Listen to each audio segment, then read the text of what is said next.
Hi friends, welcome to stream makeover. Friends, இன்றைக்கி நம்ம channel என்ன பார்க்க போகிறோன்னா, ஒரு ப்ராப்பரான ஹேர் ஸ்ட்ரைட்னிங் தான். ஒரு ப்ராப்பராக நம்ம ஸ்டெப் பை ஸ்டெப்பாக அந்த மாதிரி ஸ்ட்ரைட்னிங் பண்ணுறதுனால நம்மளுக்கு லாங் லாஸ்டிங்காக ஹேர் ஸ்ட்ரைட்னிங் ரொம்ப நாளைக்கு இருக்கும். வாங்க இந்த மாதிரி ஹேர் ஸ்ட்ரைட்னிங் எப்படி வந்திருக்கு அப்படின்றத நம்ம வீடியோக்குள்ளே போய் பார்க்கலாம்.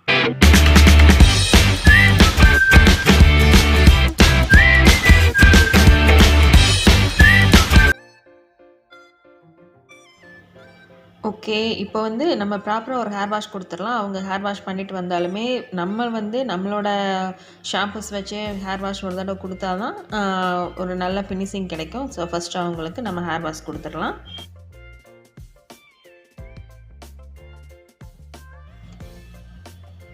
அடுத்து அவங்களுக்கு வந்து டவல் ட்ரை கொடுத்துட்டு அப்படியே வந்து ப்ளோ ட்ரையும் பண்ணிடலாம். ப்ளோ ட்ரை பண்ணுறதுனாலேயும் ப்ராப்பராக நம்ம பாடல் ப்ரஷ் வச்சு ப்ளோ ட்ரை பண்ணும் போதுலேயும் ஒரு 20% ஹேர் வந்து வேவியாக இருக்கிற ஹேர் வந்து இன்னுமே கொஞ்சம் ஸ்ட்ரெயிட் ஆகும். ஸோ நம்மளோட ப்ராசஸிங்க்கு அது இன்னும் கொஞ்சம் ஈஸியஸ்ட்டாக இருக்கும். அதுக்கப்புறம் அவங்க ஹேரை வந்து எதுவுமே அப்ளை பண்ணலை. நாம் இப்போது 90% 95% காஞ்ச பிறகு ஒரு தடவை அயர்ன் பண்ணிடலாம்.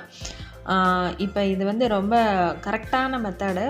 இந்த மெத்தடை நம்ம ஃபாலோ பண்ணி பண்ணும்போதில் நம்ம ஹேர் ஸ்ட்ரைட்னிங் வந்து ரொம்ப நாளைக்கு நம்மளுக்கு எந்த ஒரு இது இல்லாமல் அழகாக இருக்கும்.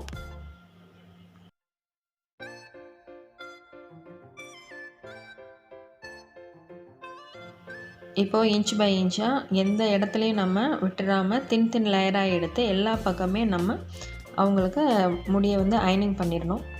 இதை அயன் பண்ணி முடிச்சுட்டு அதுக்கப்புறம் தான் நம்ம ஹேர் ஸ்ட்ரைட்னிங் க்ரீம் வந்து அப்ளை பண்ணணும். இந்த மெத்தடில் நம்மளுக்கு பண்ணும்போதில் ஹேர் ஸ்ட்ரைட்னிங் லாங் லாஸ்டிங்காக இருக்கும். ரொம்ப நாளைக்கு நம்மளுக்கு நீடிச்சு இந்த ஸ்ட்ரைட்னிங் இருக்கும். ஸோ இந்த நம்ம ஹேர் ஸ்ட்ரைட்னிங் பண்ணுறது வந்து ஒரு 3 ஹவர்ஸ் 3.5 ஹவர்ஸ் ஆகும். ஸோ எனக்கு இந்த சர்வீஸ்க்கு அன்றைக்கி 3 மணி நேரத்துலேருந்து 3.5 மணி நேரம் வரைக்கும் ஆச்சு.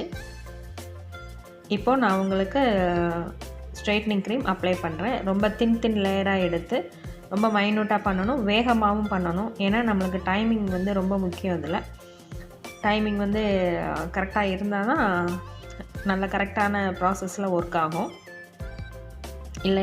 இல்லாட்டி ஹேர் டேமேஜ் ஆகிறதுக்கான சான்சஸ் நிறைய உண்டு.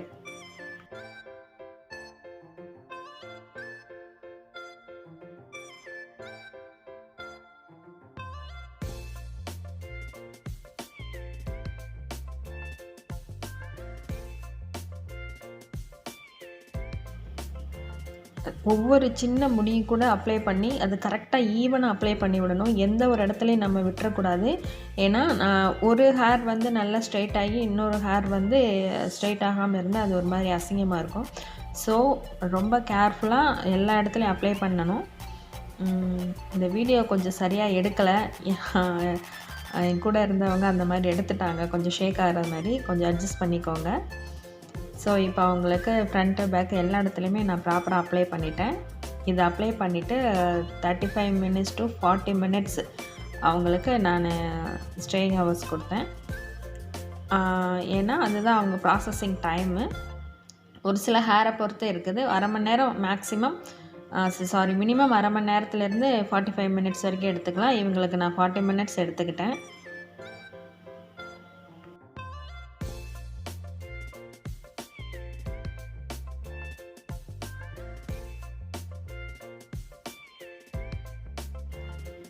இப்போது ஃபைனலாக எல்லா ஹேரையுமே நம்ம ஈவனாக ஸ்ப்ரெட் பண்ணி விட்டுட்டு ஹோம் பண்ணி விட்டுட்டு ஒரு 40 மினிட்ஸ் வந்து அவங்களுக்கு நான் ஸ்டேயிங் ஹவர்ஸ் கொடுத்துருந்தேன்.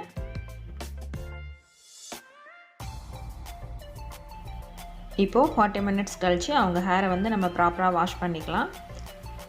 ஷாம்பு வாஷ் தான் கொடுக்குறேன் நான். நல்லா வாஷ் பண்ணிவிட்டு ப்ளோ ட்ரை பண்ணிக்கலாம் மறுபடியும். ஏன்னா அந்த க்ரீம் வந்து எந்த இடத்துலையும் வந்து இருக்கக்கூடாது.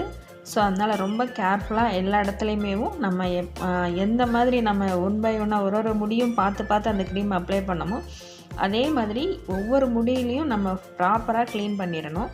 இல்லாட்டி அதுவும் டேமேஜ் ஆகும் ஹேருக்கு. இப்போ மறுபடியும் ப்ளோ ட்ரை பண்ணிவிட்டு மறுபடியும் அவங்களுக்கு அயனிங் கொடுக்கணும். இந்த மாதிரி ஸ்டெப்ஸ் நம்ம ஒன் பை ஒன்னாக நம்ம ஃபாலோ பண்ணுறதுனால நம்ம ஹேர் வந்து ரொம்ப சில்கியாக பார்க்குறதுக்கு ரொம்ப அழகாக இருக்கும்.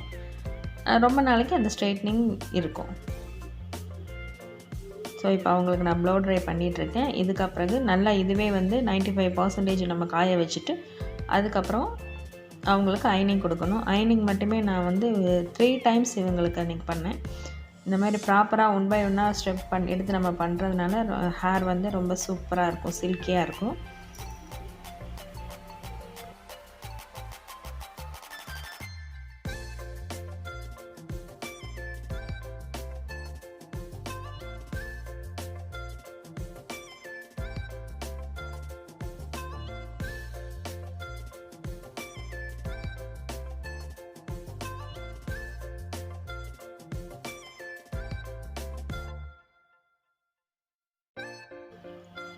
இது செகண்ட் டைம் நம்ம அயர்ன் பண்ணுறது வந்து ரொம்ப பொறுமையாக பண்ணணுங்க. ரொம்ப பொறுமையாக நிதானமாக பண்ணால் தான் நம்மளுக்கு அழகாக இருக்கும்.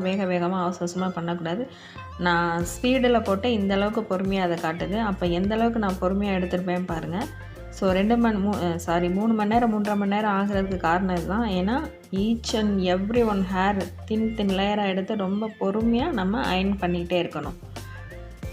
இதுக்கப்புறம் அவங்களுக்கு எல்லா பக்கமும் நம்ம அயர்ன் பண்ணிட்டக்கப்புறம் நியூட்ரலைசர் அப்ளை பண்ணணும். எப்படி நம்ம ஹேர் ஸ்ட்ரைட்னிங் க்ரீம் வந்து அப்ளை பண்ணமோ each one every one hair விடாமல் அதே மாதிரி நியூட்ரலைசர் அப்ளை பண்ணணும்.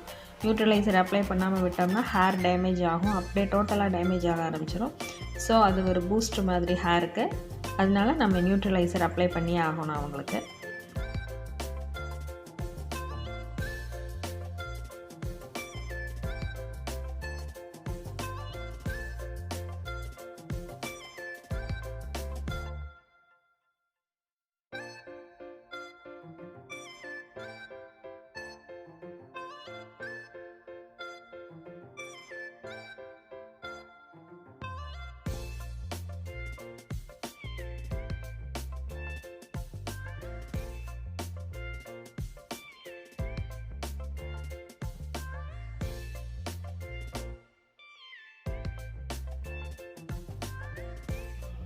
ஓகே, நியூட்ரலைசர் அப்ளை பண்ணி அதையுமே வந்து நம்ம ஒரு 1/2 மணி நேரம் வந்து அவங்களுக்கு வெயிட்டிங் ஹவர்ஸ் கொடுக்கணும்.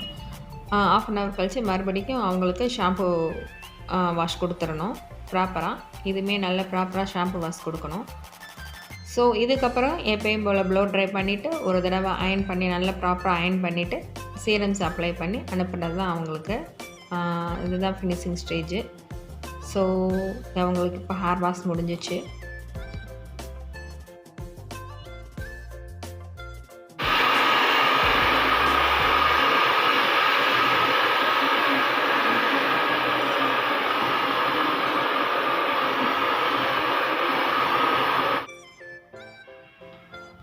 இப்போ ப்ளோ ட்ரை முடிஞ்ச பிறகு ரொம்ப பொறுமையாக ஈச் அண்ட் எவ்ரி ஹேர் அதே தான், சேம் ஸ்டெப்பு தான், அயர்ன் பண்ணிக்கிட்டே இருக்கணும். ரொம்ப நிதானமாக எல்லா ஹேரும் அயர்ன் ஆகிறது மாதிரி அழகாக அயர்ன் பண்ணி விட்டுறணும். அவ்வளோதாங்க. இதுக்கப்புறம் நியூட்ரலைசர்ன்ற இது முடித்த பிறகு ஹேர் சீரம் அப்ளை பண்ணிவிட்டு வெட்டுற வேண்டியதான். நான் ஹேர் சீரம் அப்ளை பண்ணதை இதில் நான் ஆட் பண்ணலை, மறந்துட்டேன் இந்த வீடியோ எடுக்கிறதுக்கேவும். ஸோ ஃபினிஷ்டுங்க அவங்களுக்கு ஹேர் சீரம் அப்ளை பண்ணி தான் அனுப்பிச்சேன். ஓகே, இது தாங்க ஹேர் ஸ்ட்ரைட்னிங் ஃபுல்லான மெத்தடு, ஸ்டெப் பை ஸ்டெப்பாக மெத்தட் இதுதான்.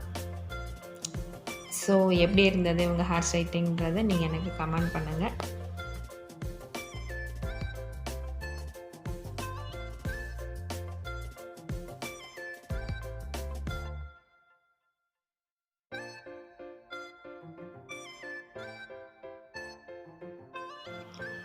இந்த வீடியோ எடிட் பண்ணதுலையோ, இந்த வீடியோ வந்து கரெக்டாக ஷூட் பண்ணாமல் விட்டதுலையோ ஏதாவது குறைகள் நிச்சயமாக இருந்திருக்கும். இருந்தால் தயவு செய்து மன்னிச்சிக்கோங்க. நெக்ஸ்ட்டு நான் நல்லபடியாக உங்களுக்கு வீடியோ போஸ்ட் பண்ணுறதுக்கு ட்ரை பண்ணுறேன். ஓகே ஃப்ரெண்ட்ஸ், இந்த வீடியோவை நம்ம இதோட முடிச்சுக்கலாம். ஹேர் ஸ்ட்ரைட்னிங் எப்படி இருந்தது அப்படின்னு கண்டிப்பாக கமெண்ட் பண்ணுங்கள், சப்ஸ்கிரைப் பண்ணுங்கள், பக்கத்தில் இருக்க பெல் பட்டனை டிங்கி நம்பிக்கைக்கோங்க. அடுத்தடுத்து நான் உங்களுக்கு போடுற வீடியோஸ் எல்லாம் நோட்டிஃபிகேஷனாக வந்துகிட்டே இருக்கும். ஓகே, நெக்ஸ்ட்டு நல்ல வீடியோவில் மீட் பண்ணுறேன். அது வரைக்கும் பாய்.